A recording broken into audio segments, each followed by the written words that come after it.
All right, let's give Team Falcon a warm welcome.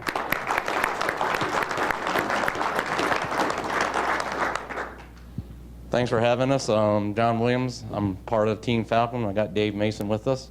Our project goal was to evaluate the operations of the economizers at the Denver West Marriott. They consist of two different types of economizers. There's one as an airside economizer and a waterside economizer. The basics of an airside, just to break it down, airside economizers bring in the outside air from outside through your air handling system to cools your climate and condition your space. A waterside economizer is where we use a little bit of mechanical cooling. It goes to a coil, which produces the same thing. Air flows to a coil, it conditions the services, the area that you're trying to service. Restore some sort of free cooling to the Denver air handling system is what our project goal is. We did a benchmarking test, and it shows that Denver West Marriott is basically almost twice the amount of energy used to condition and utilize the same square footage. So we dug this into a little bit deeper, and the average monthly cost usage just for gas for the last 3 years, you can see a significant increase starting back in 2010. It started to fade out in the latter end of November of 2012. The average monthly electrical consumption was basically almost the same pattern. You see an increase from year to year, and then it kind of corrects itself a little bit later. You see a decrease in the latter end of 2012. Our financial opportunities, what we're looking at is to continue the repair service that Chuck has already had started. We're looking at basically about $11,000 more to continue to repair the existing system back to the original design, which is the pneumatic system. There may be additional cost if you go to a different control system, which is a DTC system, which is more of electronic controls. Our estimated savings of energy is about $10,500, a simple payback of about a year. Some of the soft savings that we're looking at saving are frozen coils, based on the slides that we'll show later on, ease of maintenance, possibly some improvement in GSS and ESS. The existing conditions or the conditions that we found back in November, in the top right corner you see the red arrow as an actuator which controls the damper arms, which you will see in the red arrow on the lower right, dampers that weren't hooked up, so no airflow could really get through from the outside air. The bigger picture basically is a typical airflow design. As you can see in the red arrows, it comes back from a return, and really there's not enough duct work in. You got a 90 to a 90, and it goes into the mixed air chamber, which basically is mixing your outside air, goes back to your supply, and it kind of returns back through. So there are some challenges with this basic design of the air handler itself, and the initial setup with the mixed air, and that will be discussed later with Dave. He'll go through that little process there. Our typical air handler control diagram is basically, it shows how the air handler system is. It's got the ductwork, the coils, the fans, the supplies. And I'll use this same diagram to discuss this kind of how the air side economizer works. The big blue arrow coming in is basically where you have the outside air coming through.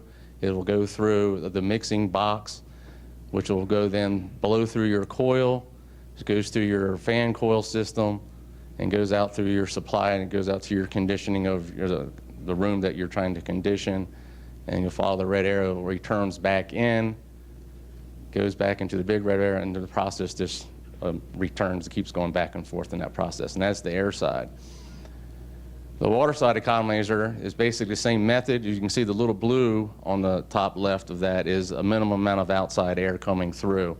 We're now going to be using a water side economizers. Basically, we're using the cooling tower and the pumps that are basically running already.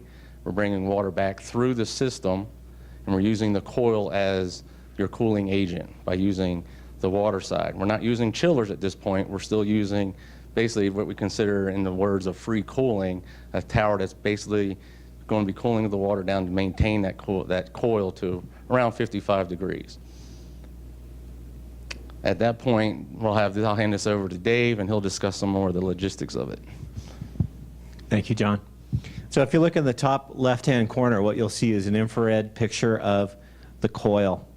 And so what we recognized pretty quickly was that we have some stratification. We've got some temperature variances across the coil. If you look at the top right-hand corner, you'll see a bar chart, and those are 4 sensors that we installed, that we monitored, and it showed us exactly the same thing.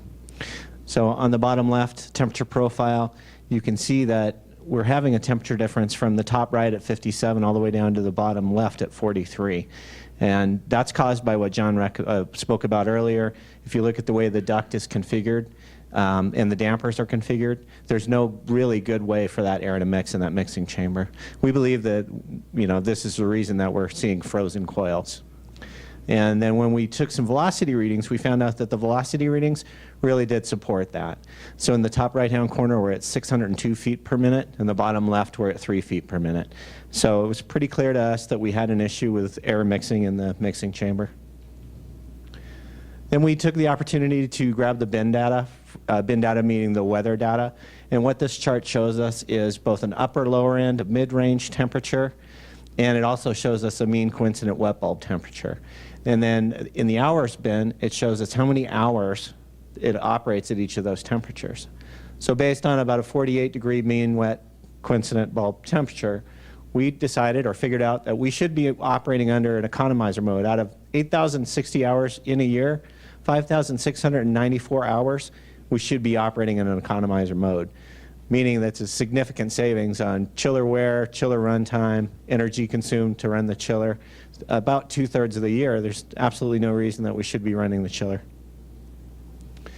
So based on that, on our recommendations, we looked at the retro-commissioning study that was done in 2009, and there were 2 recommendations that we would like to move forward on. One is to optimize the economizer control. That's at the air handler. So 10 air handlers that are currently have economizer modes installed on them. And to optimize that, we felt like we'd get a conservative savings of $1,141. Also, we feel that optimizing the plate and frame heat exchanger down in the plant, we could squeeze another $5,029 out of that. So our total HLP saved, we're estimating about $10,499. And a net present value of 20%. We feel that we could have a positive cash flow within 2 years, just after 1 year. 78% 10-year initial rate of return, and a 73% initial rate of return in 5 years. And that's what this chart shows. Simple payback, again, just over a year. There are some other soft opportunities that we didn't account for in our IRR, and those are things, some discoveries that we made. Given the current standards, which of course this building wasn't built to, currently we recommend about 15 feet per minute, CFM, cubic feet per minute, of outside air per occupant. And when we looked at this particular air handler 2, it serves ballrooms D and E. At max occupancy would not be able to meet those targets. Now, again, it wasn't designed to, not sure we'd ever be able to squeeze that much out, but it was a discovery we made. We did spend quite a bit of time looking at the plate and frame heat exchanger, and we think there might be some opportunity. We think Chuck's already done some maintenance on the plate and frame heat exchanger, but when we looked at the differential pressure, we feel like there's quite a bit of pressure drop there, and that we may have some more opportunity to squeeze some more efficiency out of that plate and frame heat exchanger. We talked about the air stratification, and we really believe that in part that's due to the way the dampers were installed. And they're installed reversed off the outside air, and they're mixing improperly. So we're not getting that correct mixing. So in conclusion, with a small investment, $11,000, we'd bring you an estimated annual savings of $10,500, simple payback of about a year, and the additional costs that we didn't account for there. We'd reduce the number of frozen coils. We did not account for the $25,000 that has been spent year to date on maintenance, because those are sunk costs. We didn't feel like we'd be able to squeeze that out. But continuing on for another about $11,000, and that number is based on bids that Chuck's already gotten. So we feel that those are pretty solid numbers. Thank you.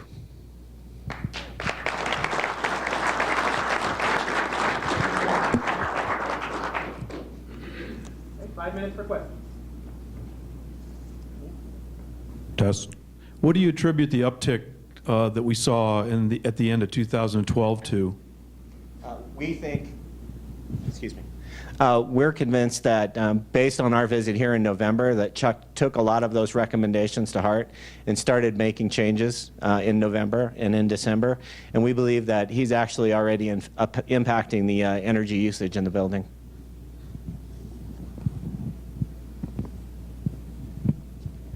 Were you guys, I wasn't clear, were you advocating going to a water side economizer or an air side economizer, either way, in particular? We're actually recommending that we do both, that there will be certain times where an air side economizer may be effective, but the water side economizer really is going to be the better option for us due to the frozen coils. And without investing a significant amount of money in new dampers, we felt like it probably would be difficult to get the air side economizer to work properly. So I think we're leaning towards the water side economizer being the more efficient measure. So you'd stay, so you'd basically run water side till you got to where you wouldn't have to worry about freezing the coils and then Right. go air side. Yes. Yeah, and six also, circuit. yeah, and later on, with probably some other teams with the controls is actually upgrading from switching over from a pneumatics to a electronically controlled system so that you have a little bit more control over that, so it'll switch over automatically. Okay, so you get the best of both worlds, basically. Yeah, cool. So you're confident that the 11,000 would be the total cost, but what about the damper correction? Is that not necessary? Yeah, we felt that because of the high cost of replacing the dampers, instead of replacing the dampers, that we would simply replace the damper seals, maybe do some upgrades. That number's included in our $11,000. And we did take actual bids, and we also looked at actual invoices that the hotel has spent year to date, and that's how we came up with our cost number. So we feel pretty confident that it's a conservative number. We think it would probably be less than the $11,000 based on the $25,000 that's already been spent. Right, and then that's my second question. We've already spent the 25,000, so would that not also be a cost that would be part of the ROI equation? We didn't include it in our ROI equation because, again, we felt like the $25,000 was already spent. It was a sunk cost, so we wouldn't be able to go back out and put that into the ROI. If you're interested, we could certainly add that into the ROI and see how that changes our numbers. My feeling is it would still be quite a convincing case. So I heard you talk about a lot of things. I'm unclear. What is the exact scope of work that we get for the $11,000? The exact scope of work is we have 10 air handlers that are currently operating on some kind of an economizer mode.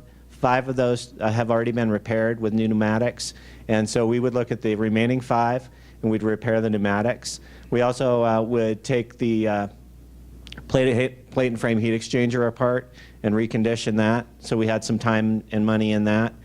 And then ultimately, our goal would to get the plate and frame heat exchanger on the DDC, and so that we would be able to better optimize operation of the chiller and free cooling, so that we would be able to make sure that we're operating the free cooling as far as we could. Okay, so the DDC control of the plate frame is in your scope of work for $11,000 or not? It is not. No, it's Okay. going to be in the scope of work of Team Gumbo. Okay, and then the final question is, as the owner, once again, looks like a lot of this is deferred maintenance. Why are you asking me to fix it? But that's a great question, and obviously we're not intimately familiar with the operating budgets for the hotel. Certainly, the executive committee could look at their 0 to 20 discretionary funds and decide that fund that out of there instead of making it an owner's expense. Is it possible some of these devices just wore out and now they're disconnected because they no longer worked, or is it a maintenance issue? No, actually, even in 2009, in the consultant's report, they noted that this was a strategy that the hotel was using to save coils and to save dollars, was to shut the outside air dampers off, disconnect them. They were actually installing some styrofoam insulation to prevent leakage from the outside air dampers. Obviously, then we have a concern about there being adequate outside air for the group. Thank you. Thank you. Anything else? Yes, we are. Okay. Okay, so I got nominated on this one. So overall, thumbs up because I think it's a compelling investment. But there was some, some pieces that were missed as far as from the owner standpoint, from the GM standpoint. First of all, it was very unclear what is the scope of work. What do I get for the 11,000? We kind of wandered and talked about plate frame and talked about cooling tower. So that wasn't as clear as it could have been. I think the other piece, this is another one where we're close to showing our skirt. Here's a picture. I mean, here's a picture of where, remember, I've hired you, Marriott, to maintain my building, and you show me pictures of where you're not maintaining my building. Why are you talking to me? So I think there's some legitimate reasons for why those dampers are disconnected: freeze protection, failed controls, that kind of stuff that died from age, didn't come through in the presentation. So we would say tread carefully, showing pictures like that without a better explanation. And then my esteemed GM colleague here was like, I spent $25,000. Couldn't I get some of that back as part of the project? It's a 1-year payback. Could I get half of that back and make it a 2-year payback? And so, but overall, thumbs up. All right. Got a thumbs up. Thank you. That was a great explanation.